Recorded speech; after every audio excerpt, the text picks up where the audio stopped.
episode of Sports and Songs podcast. We're on season 5, episode number 24 tonight. Andy, tonight's the Songs edition.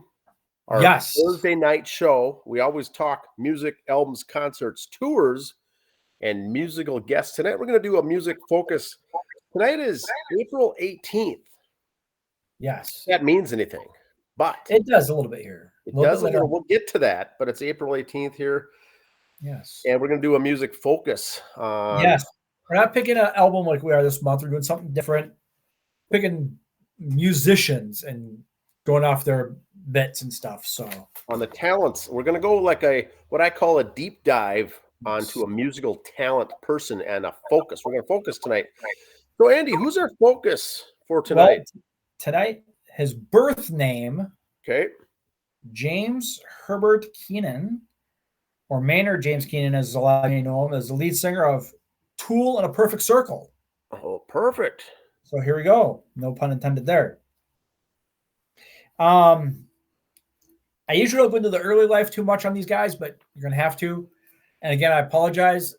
I'm not a big Tool or Perfect Circle guy.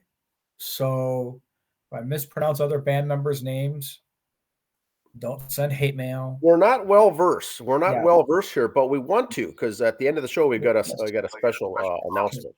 We're here to educate. So it's all to educate. All right. James Herbert Keenan was born in Ohio, April 17th, 1964. So happy belated birthday. Happy belated birthday.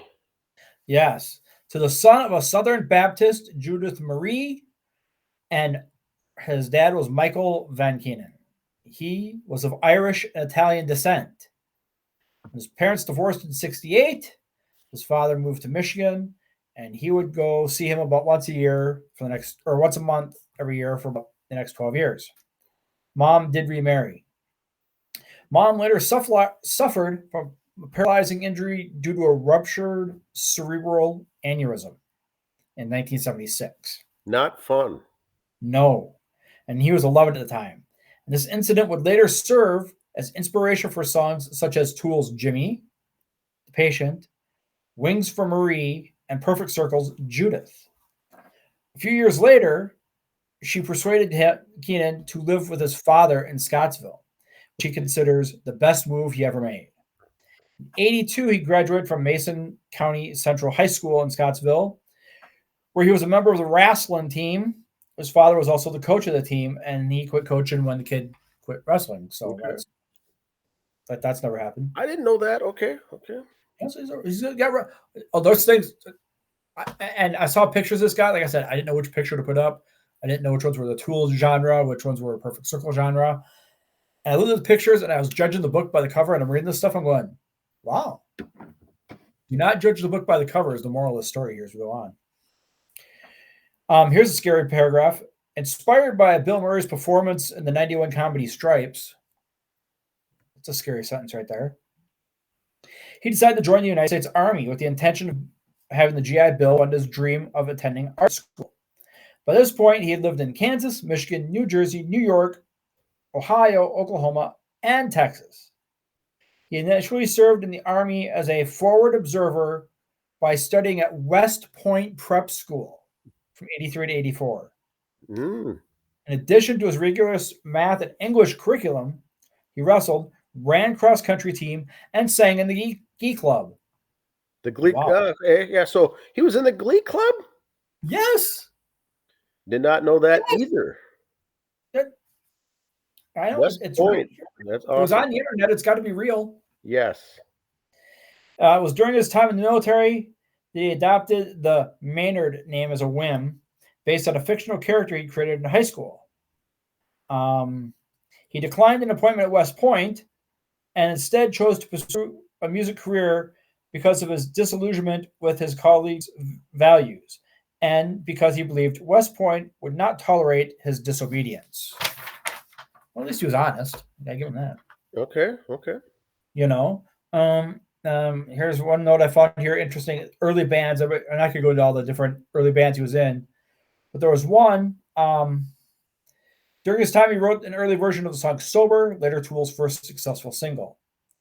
He also, with future Tool bandmate Danny Carey, performed live and recorded with the band Green Jello between 90 and 93, playing guitar and performing backup vocals and voices of one of the pigs in the band's big hit Three Little Pigs on their debut album Serial Killer, and appearing in the music video for Slave Boy on the band's follow-up LP. Now, this Green Jello Serial Killer album, we got to circle back to that one day. That was a good album. So there's a little Tool there, or a little note there before he was in Tool. Tool, before moving to LA, he met Adam Jones, who in college heard him singing on a demo. Inspired with Keenan's vocals, Jones suggested that they form a band. Reluctant, Keenan eventually agreed.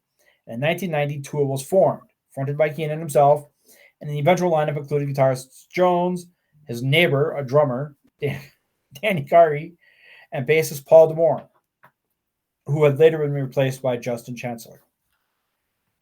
They signed with Zoo Entertainment in November of 91 and released their first EP the following year. To support the release, the band toured with Fishbone and Rage Against the Machine. Oh, I see. Okay. If you can go back in time, that would be a sweet concert to go to. Yes. That would be, yeah. Nothing you'd put on a resume, but something you want to go to. Shortly thereafter, Tool released their 93 debut album, Undertow, in the United States. It was certified gold after just 8 months and platinum in less than a year. In 94, the band released their single, Prison Sex, with a corresponding music video, created and directed by Jones. The video was deemed too graphic and offensive, quote unquote, and was withdrawn by MTV after a few airings due to symbolic dealing with sensitive subject of child abuse. At each their own, I guess. Yeah, and I think the topic was dealing with it from their past, right? And how to get over it and how to deal with it, not performing abuse on children now. Right. So I think it was taken the wrong way. They were exposing it. They were, kind of bringing light, shining the flashlight on the topic. Yeah, but MTV didn't like it. And they didn't play those videos. Then September 86, the band released their second studio album. This album was certified gold in 10 weeks, achieved double platinum status in 10 months, and won a Grammy Award for Best Metal Performance in 1998. After the release of that album, the Tool began a prolonged legal battle with their label, Zoo Records, over contract violations. Okay. Following the battle, which resulted in a new 3-year record deal, the members of Tool decided to take some time off. During the hiatus, Keenan went under the alias Gaylord C and collaborated with Tim Alexander of Primus and Mike Borden of Faith No More on Choked, a track on the 1997 drumming compilation Flying Traps. 15 years after the band's formation, Tool had acquired what Don Espin of Revolver described as a devoted cult following. Mm-hmm. Okay. Which is kind of true. A lot of people came late to the party there for it. In May of 2006, the band released 10,000 Days, an album in which Keenan sang about more personal issues in contrast to previous attempts to inspire change. His mother, who inspired the song Jimmy, also served as an inspiration for Jamba, and a 2-part song Wings for Marie and 10,000 Days, Wings for Marie Part 2. Which deals with her 2003 death after 27 years, or around 10,000 days of suffering. Oh, I see. Okay. There you go. More knowledge. I love it. The album sold just over 500,000 copies in its opening week in the U.S. and was number 1 on the Billboard 200 charts. However, 10,000 Days was received less favorable by the critics. Well, that's usually the best album later on. The one the critics don't like, fans do. Agree. Following 10,000 Days, Tool had 1 album remaining to fulfill the obligation on its record contract. So they worked out around their side projects. They all had started some side projects here and there. They finished that all up. And that's when he was in Perfect Circle. I won't get into that too much here. We're going to kind of focus on the Tool part of it. I know I said we do this to talk about other bands, but I think for him, Perfect Circle was almost like a guy from a band going off doing a solo album, kind of like get this off my chest. I don't want to affect you guys with it. Then come back to the band. Okay. My opinion, because the guy does some different stuff with these guys here. And there's one other thing I want to bring up about him. A few other things. Where was the one note I had here on him? Comedy and acting. He was featured in several segments of Mr. Show, notably of Ronnie Dobbs' sketch presentation, the first season, which he plays a lead singer of the then fictional band. He also appears in episode 2.6, The Velveteen Touch of a Dandy Flop.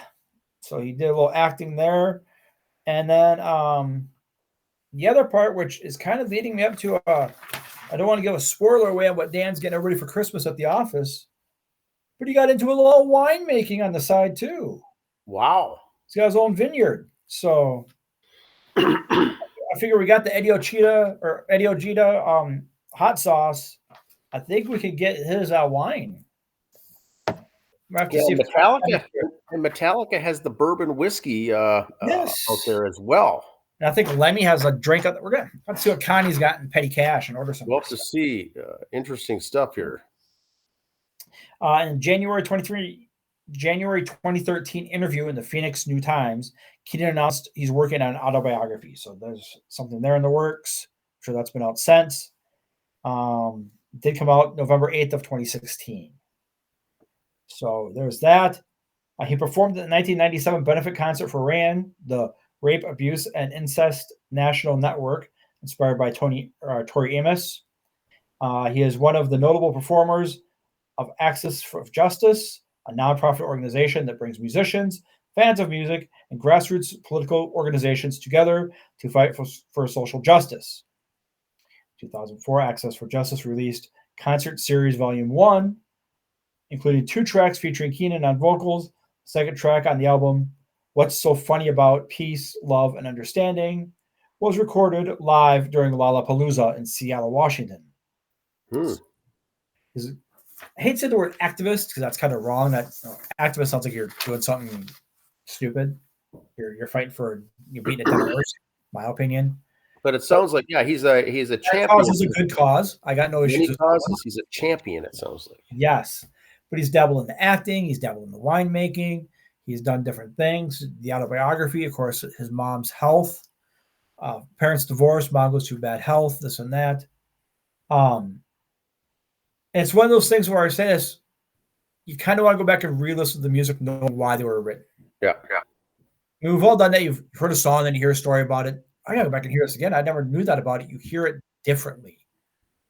And never for the worse, in my opinion. I've never heard a song worse going, oh, that's what he meant? Oh, well, that's a terrible song.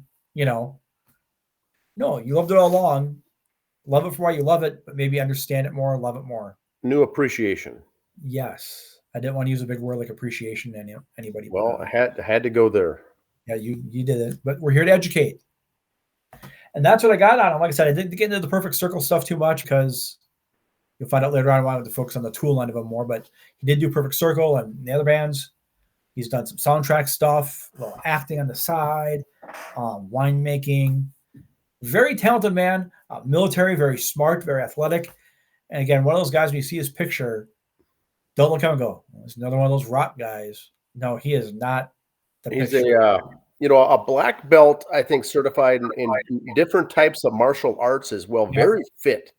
Yes. But I don't think he's ever one who's satisfied just doing a normal, 8 to 5 job, for instance. He's got all these different projects because this guy's brain, he's like a sponge, and he's always into dabbling into all these other things because his IQ is way up there.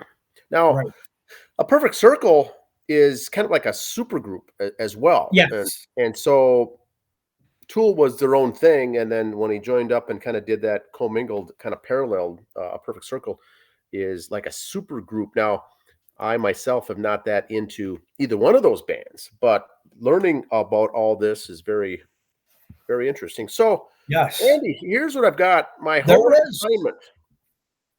I've got a homework assignment here that I'm going to do myself. We've talked about this on the show several times. And tomorrow night, I've got tickets to go see one ticket to go see 10,000 Days, a tribute to Tool. I'm going to go there and support the Shakopee Bowl, great venue. And guess who else is playing, Andy? A tribute to Perfect Circle, Stone and Echo, special guest. Now, this should be good because this is both.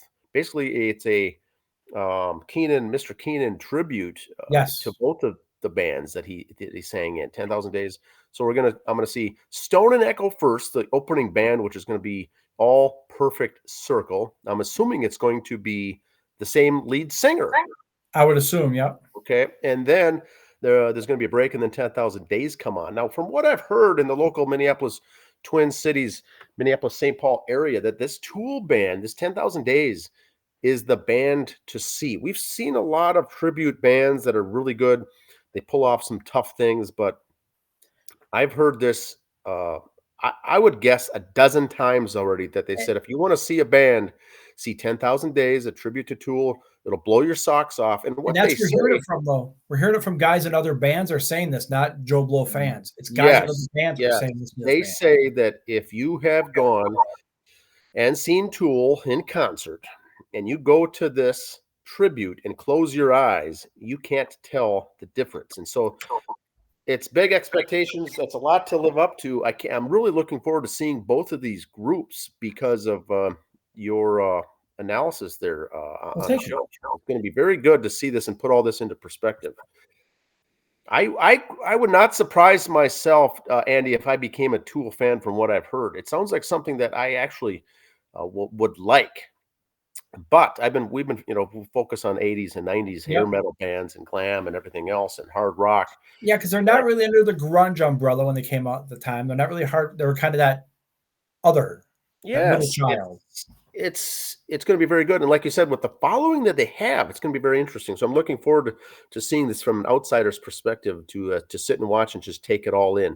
Anyway, that's tomorrow night. We'll do a little review on it on next Thursday's show, I think. All right.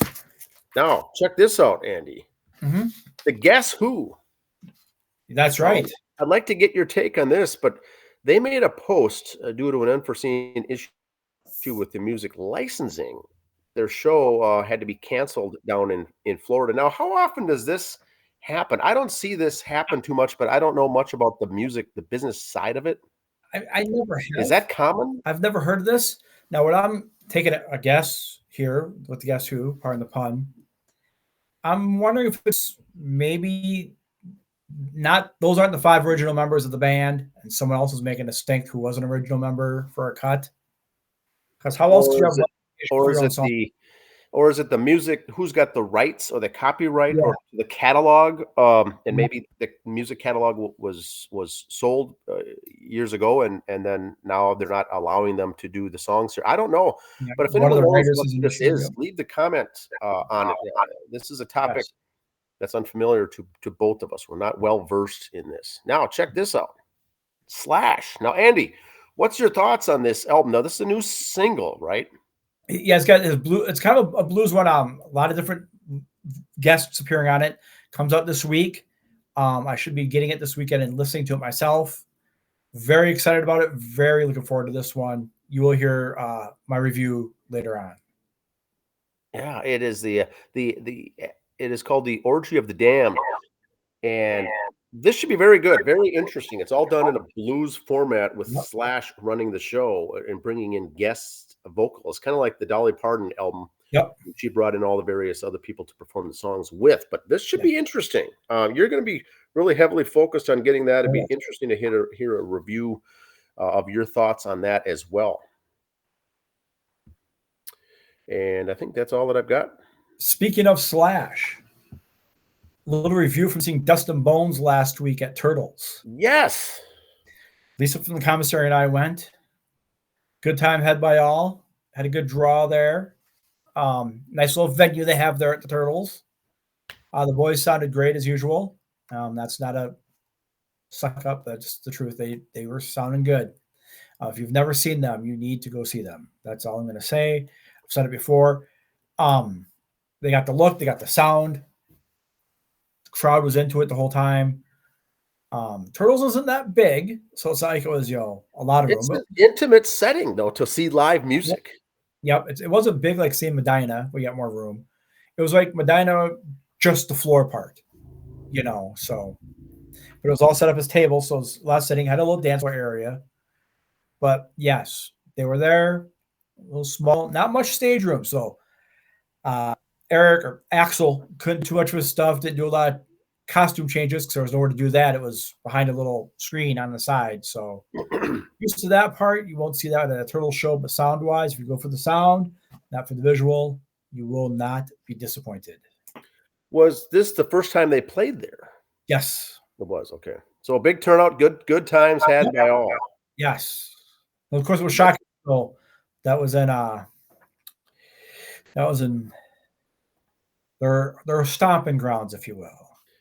And that's another good tribute band here in the Twin Cities area is Dust and Bones, a tribute to Guns N' Roses, and they do a phenomenal job with the act, the look, the feel. Yep.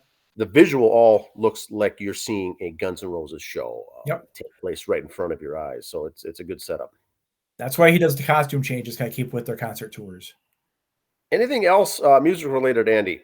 That's all I got. We are working on our crack and investigative team is working on a special for a couple weeks on the breakup of Hall & Oates.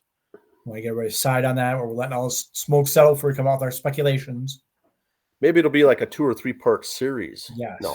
Daryl Hall side. It's interesting though with the long history of that group, that band, the players, the individuals. And they were just here a couple 3 years ago too. So yeah, they were on the gambling, the casino kind of circuit, playing those shows. Fairs, yeah. But that's all I got, man. All right, everyone. See you next week. Remember to leave comments down below if there's anything we missed or overlooked in some of those questions that we had on the show. Leave a comment down below. We'll get back to you on those. Have a good week. Bye.